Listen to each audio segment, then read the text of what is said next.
AccuWeather lead hurricane expert Alex De Silva. And, you know, Alex, you and I were just talking about the infrared satellite picture.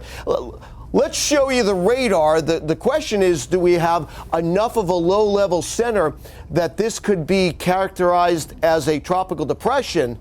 I see a low-level center. You do too, right? I do, Bernie, and right now the hurricane hunters are flying around in this thing right now, investigating to see if there in fact is a low-level center. We just got a report back from them. They're still struggling to see that this thing has completely closed off, and it still is a little bit what we call not vertically stacked, so it's essentially tilted into the atmosphere. Yeah. It's got only a few hours left, less than 12 hours left before it moves inland, so it is a race against time to see if this thing can develop. And certainly there are some challenges. We'll show you the wind shear. It looks like if it's vertically stacked. If it's not vertically stacked, it looks like it's tilted a little bit more toward the south and perhaps southeast. But let's take a look at the water vapor loop. And there's an island of moisture around a lot of dry air, Alex. Well, that's exactly the thing. Some of that dry air is starting to leach into the storm, and I think that's really what's preventing this thing from kind of really getting its act together, because the wind shear there is some out there, but it's not entirely that strong right now. But I think some of this dry air is really getting in there and starting to choke this thing off a little bit. But it is starting to fend it off a little bit. But like I said, it is a race against time. It's got less than 12 hours before it moves inland, so we'll see if it can get its act together here before it pushes onto the coast somewhere around the Florida-Georgia line here this afternoon or this evening.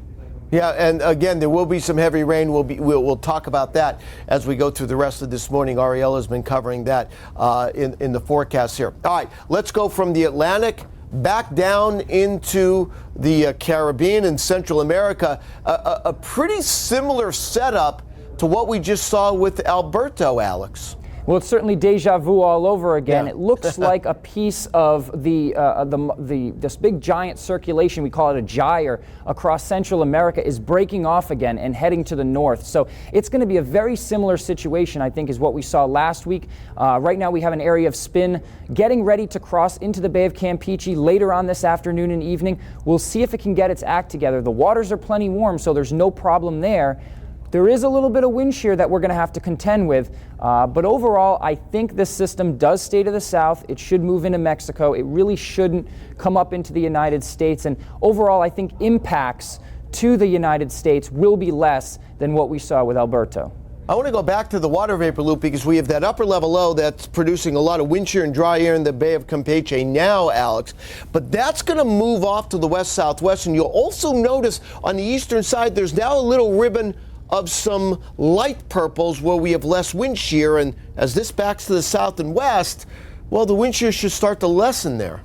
Yeah, it should. That system is going to back to the south and west, that upper low that you just mentioned, and it can form a little bit of a pocket there of favorable conditions. Also, the Bay of Campeche, we talked about this last week. It can be a favorable environment for tropical systems to form just based on the shape of it. Shape of the coastline there, like a bowl, can help to induce spin, so that can also help things out to get this thing developed.